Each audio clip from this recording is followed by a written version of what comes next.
Dans cette vidéo, ça va être très classe, on va rentrer dans des descriptions très intéressantes. On peut avoir des selles qui peuvent apparaître un peu plus vertes, jaunes et qui sont très odorantes. Mais bon, si ça peut t'aider. Bonjour et bienvenue dans cette nouvelle vidéo. J'aimerais commencer une nouvelle série de vidéos pour t'apprendre un peu à comprendre ton corps, savoir l'écouter, quels sont ses symptômes, les signes qu'il t'envoie. C'est un point extrêmement important quand on commence à s'intéresser à sa santé, c'est savoir décoder ce que notre corps nous dit et comprendre pourquoi on a certains mots à certains moments de notre vie par exemple. Donc on va commencer cette série par le ventre. C'est un sujet qui touche beaucoup de monde. Et c'est vrai que j'étais surprise d'entendre que certaines personnes ne comprennent pas pourquoi elles ont mal au ventre, elles n'ont aucune idée de ce qui se passe dans cette zone-là. Après c'est vrai que quand on n'a pas du tout étudié l'anatomie du ventre et qu'on ne connaît pas vraiment la médecine ou la physiologie, on peut être un petit peu perdu puisque le ventre c'est une grande zone du corps et les douleurs du ventre peuvent être dues à plein de causes différentes. Donc ça va être le sujet de la vidéo d'aujourd'hui.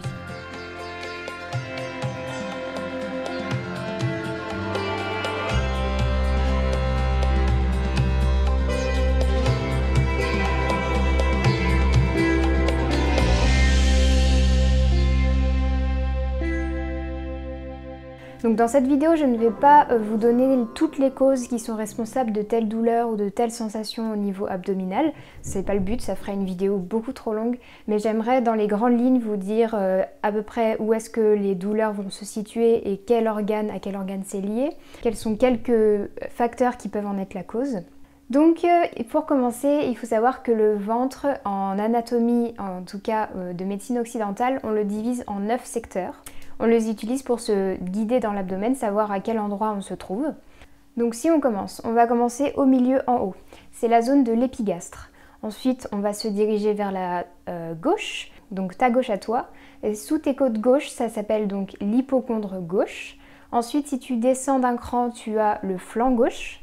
Ensuite, si tu descends encore un petit peu plus, tu as la zone iliaque gauche. Ensuite, si tu retournes au milieu, tout en bas, tu as la zone de l'hypogastre. Ensuite, tu continues vers ta droite et tout en bas à droite, c'est la zone iliaque droite.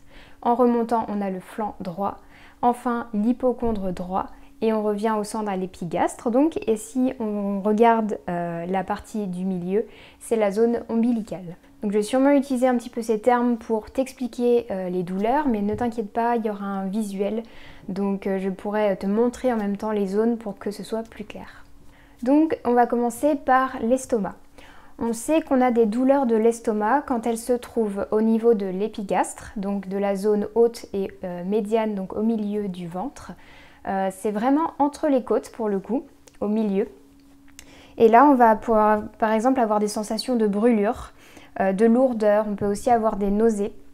Et ça peut être parfois un peu confondu avec des douleurs cardiaques, puisqu'il faut savoir que le cœur se trouve juste au-dessus de l'estomac, séparé par le diaphragme, ce muscle qui nous permet de respirer. Et parfois des douleurs cardiaques font penser à des douleurs d'estomac et inversement. Mais bien sûr, les douleurs d'estomac sont la plupart du temps beaucoup plus courantes que les douleurs cardiaques. On va retrouver par exemple de l'acidité gastrique, un ulcère à l'estomac par exemple, ou juste une indigestion. Parfois quand on a mangé trop gras ou un aliment qui ne nous convient pas, on peut sentir cette indigestion-là. Les infections aussi à Helicobacter pylori qui peuvent générer donc des ulcères peuvent donner ces sensations de douleur dans cette zone-là du ventre. Et ça peut aussi donner du coup des sensations de reflux, puisque le reflux peut être une cause d'une hyperacidité dans l'estomac. On va voir qu'il y a d'autres causes aussi au reflux. Et en Ayurveda, l'estomac est un organe qui est gouverné par Pitta et Kapha. Donc ces deux doshas-là peuvent déclencher des aggravations à ce niveau-là, dans cet organe, et générer par exemple, donc pour Kapha, ce serait plutôt de la lourdeur, de l'indigestion, et pour Pitta, ce serait plutôt donc des brûlures, de l'inflammation. Ensuite, on va passer au foie. Le foie se trouve dans la partie de l'hypocondre droit, donc sous les côtes à droite en haut. On ne le sent pas souvent facilement, ça va être plutôt des sensations qu'on va avoir, mais par contre à la palpation, on va sentir quand on passe les mains sous les côtes et qu'on fait une inspiration, une douleur au niveau donc du foie, donc cette zone en haut à droite. Donc ça va se sentir par ça, par donc des nausées aussi, puisque le foie quand il est trop engorgé, qu'il est trop chargé, il va avoir du mal à digérer les graisses qu'on a ingurgitées et donc avoir ces sensations de nausée. Et là, pour faire la différence entre l'estomac et le foie, quand on a des nausées qui sont liées à l'estomac, souvent, en appuyant sur la zone de l'estomac, donc au milieu, on va avoir des douleurs.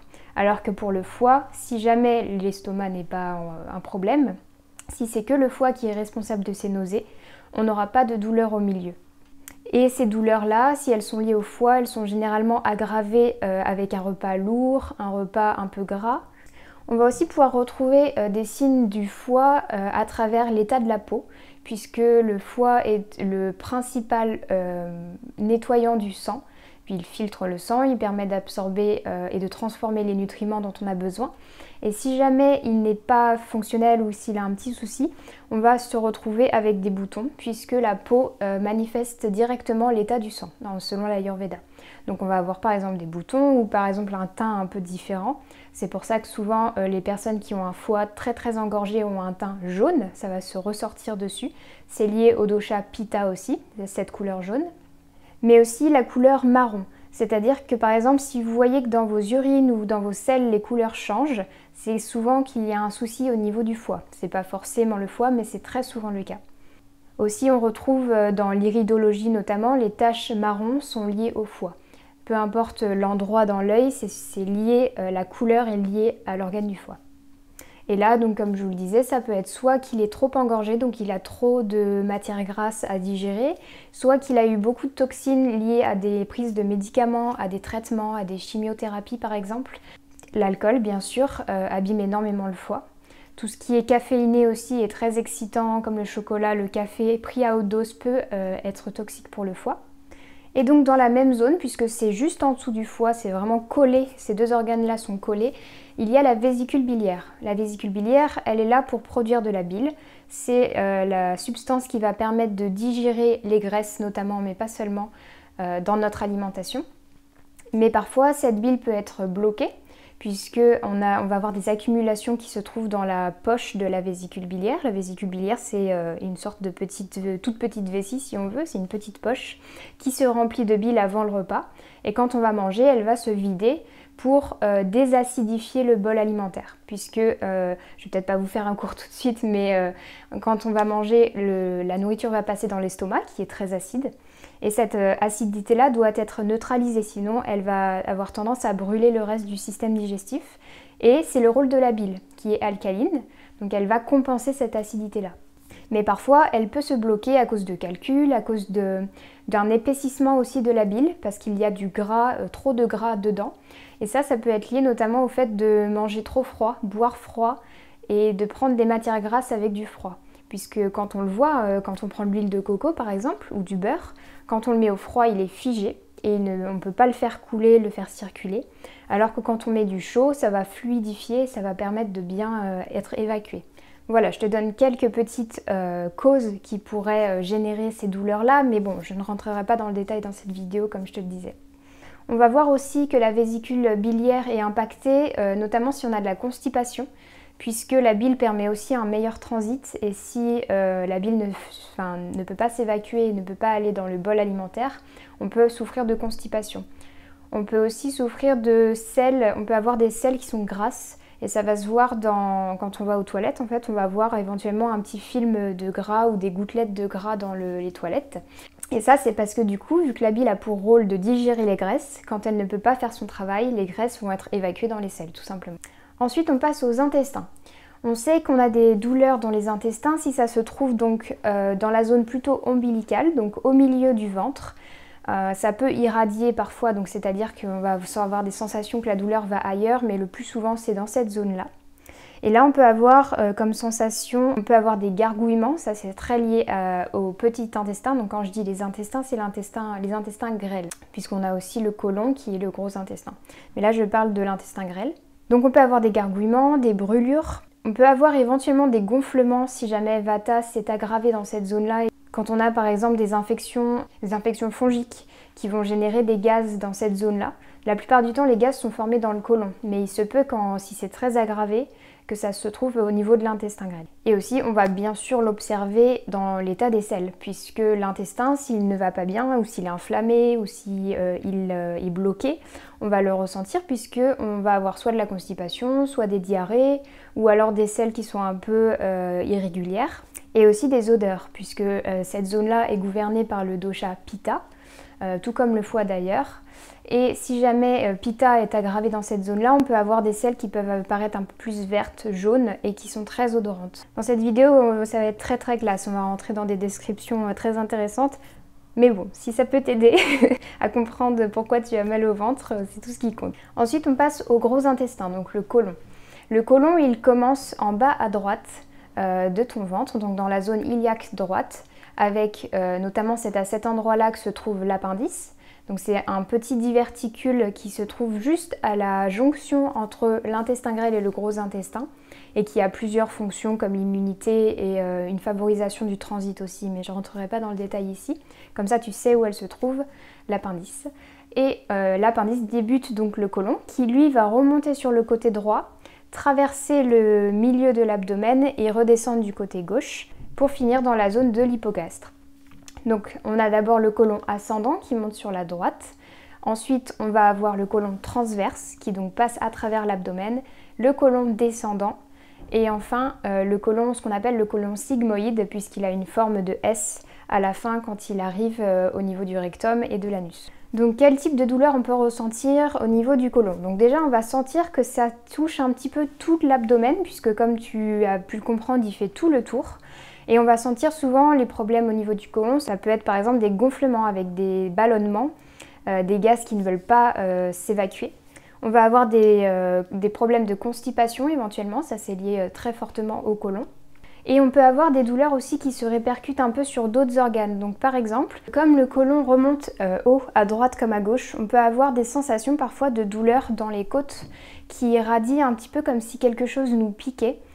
Sous le diaphragme, puisque du coup ça peut être lié à des selles qui restent coincées dans les angles du côlon et qui vont faire des douleurs au niveau des nerfs sous les côtes.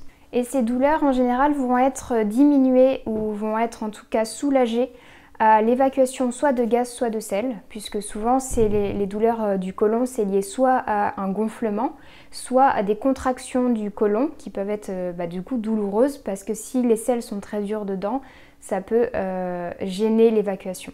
Et aussi on peut retrouver des problèmes du côlon si jamais on a du reflux gastro-œsophagien. Donc quand on a une acidité qui remonte au niveau de l'œsophage, on va le ressentir par une brûlure dans la poitrine notamment. Et ça c'est lié au fait que le dosha Vata, il gère toute cette partie du côlon et de la fin du système digestif.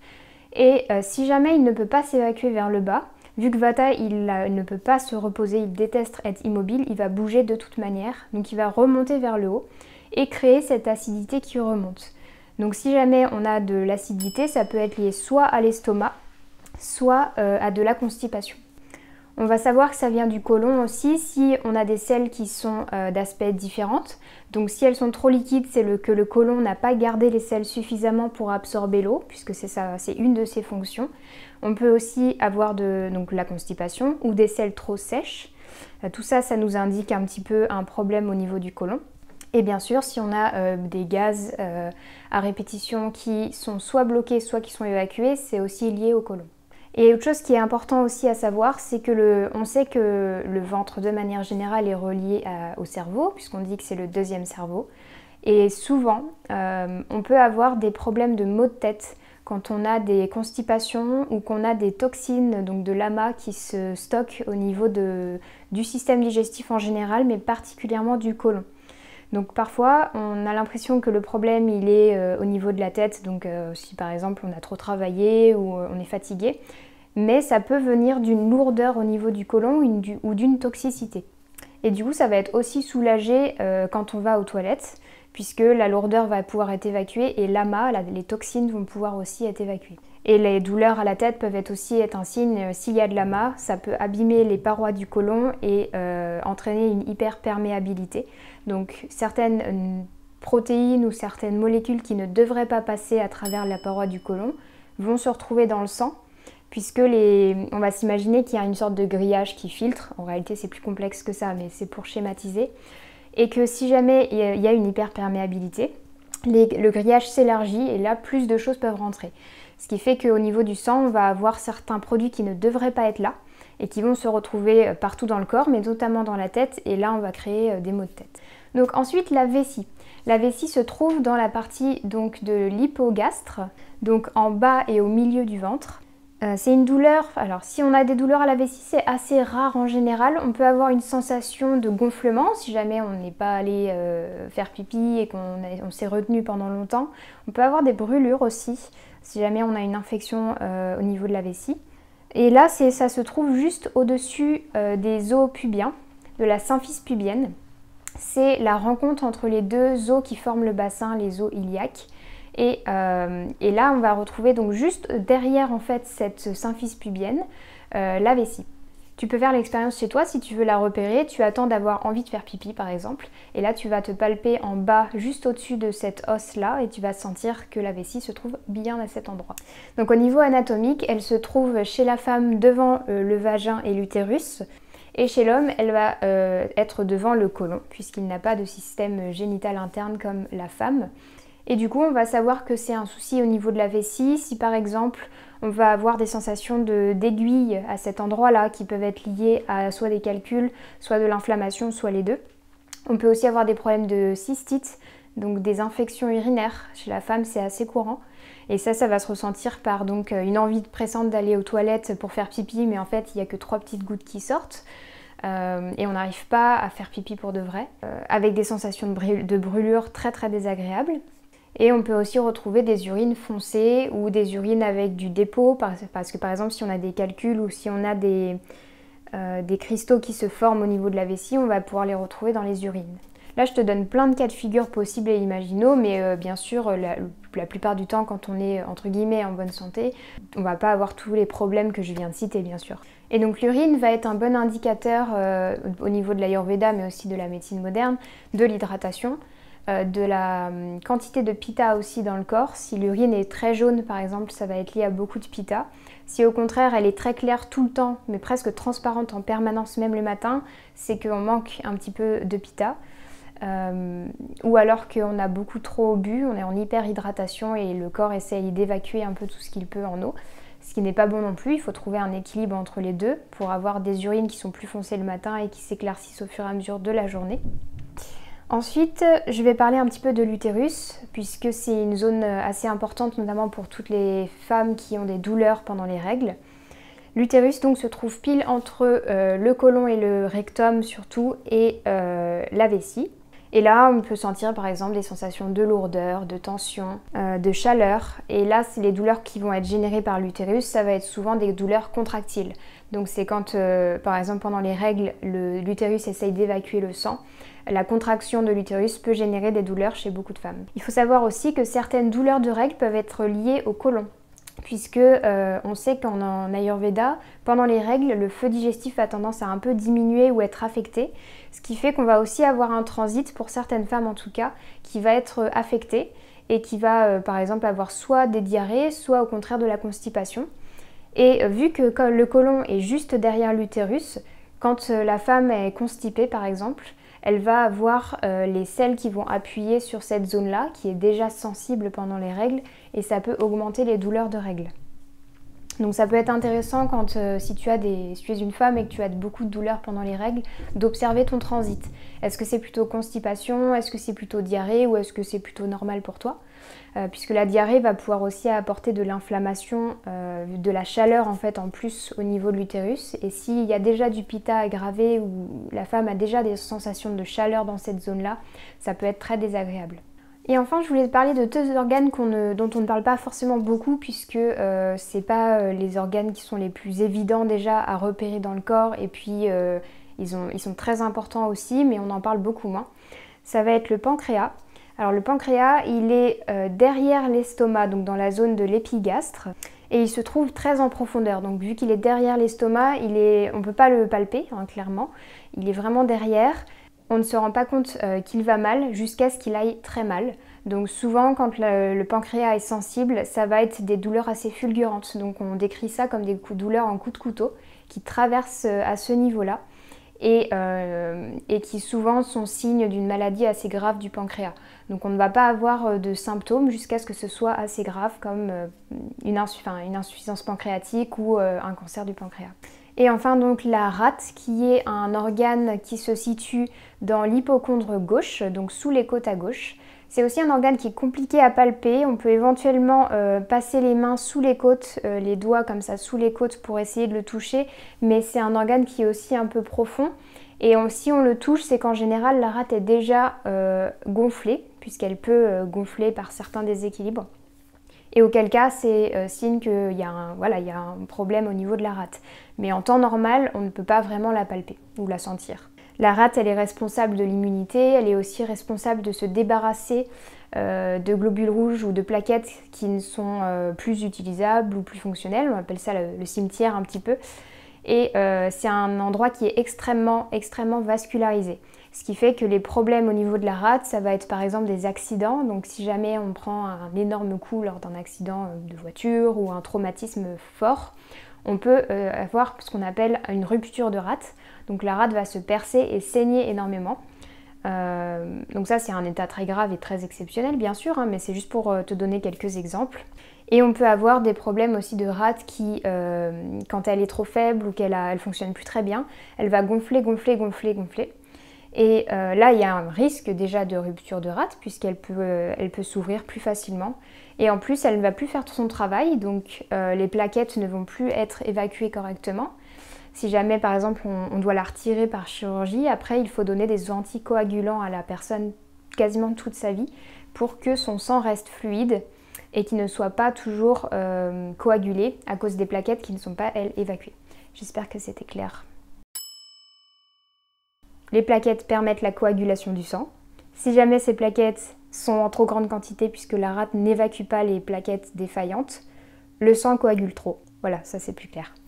Et du coup, on est obligé de donner des anticoagulants à la personne pour que le sang soit plus fluide. Et une anecdote assez intéressante, c'est que selon les anciens, la rate est... donc selon l'Ayurveda, déjà c'est un organe qui est lié au dosha pitta. Mais selon les anciens, on prend soin de la rate par le rire. En fait, ça fait, je pense, moi, je n'ai pas exploré le sujet suffisamment profondément, mais la rate est vraiment sous le diaphragme, donc juste en dessous. Et quand on rigole, on a des contractions au niveau de la cage thoracique qui, je pense, permettent de stimuler la circulation au niveau de la rate. Ce qui fait qu'on dit que pour prendre soin de sa rate, il faut rigoler tous les jours. Avis aux amateurs. Donc voilà, j'espère que c'était assez clair. Bien sûr, ça peut être parfois une combinaison de plusieurs organes qui sont douloureux, mais déjà ça te donne une petite idée si jamais tu as des maux de ventre, de savoir un peu ce qui se passe en toi. Tu peux aussi avoir des indices en fonction du moment auquel ça se passe. Si ça se passe avant manger à jeun et que ça se passe au niveau de l'estomac par exemple, c'est souvent qu'il peut y avoir soit un ulcère ou de l'hyperacidité, ou un excès de pitta qui fait que en fait, ton estomac est très acide et il a besoin de recevoir de la nourriture. Donc la nourriture va le calmer et là c'est plutôt un problème donc lié à l'estomac. Si jamais ça se passe juste après l'alimentation, comme je te le disais tout à l'heure, c'est souvent lié à la vésicule biliaire et au foie puisque la vésicule n'arrive plus à évacuer la bile. Et si la douleur se trouve plutôt en fin de digestion et que tu vas le sentir au niveau des zones du côlon notamment, donc c'est lié souvent au côlon, puisque c'est la fin de la digestion qui se déroule dans cet organe-là. N'hésite pas en tout cas si tu as des questions ou des choses qui n'ont été pas très claires pour toi à me les poser en commentaire. J'étais très heureuse de faire cette vidéo parce que ça combine un petit peu la physiologie et l'anatomie moderne que j'adore étudier et l'Ayurveda. Et si jamais tu as des idées d'autres vidéos que tu aimerais que je fasse sur comment comprendre ton corps, comment lire ton corps, n'hésite pas à me les mettre aussi parce que je pense que c'est une série qui va être assez intéressante et j'ai hâte de continuer là-dessus. N'hésite pas surtout à t'abonner pour soutenir la chaîne et puis tout simplement pour avoir les vidéos qui sortent chaque semaine directement sur ton fil d'actualité. N'hésite pas aussi à mettre un pouce en l'air si tu as aimé cette vidéo pour qu'elle soit plus visible et plus partagée et pour m'apporter ton soutien. On se retrouve très bientôt en commentaire ou sur les réseaux sociaux à Manon Isoropia. Je te souhaite une très belle journée et je te dis à bientôt dans une prochaine vidéo.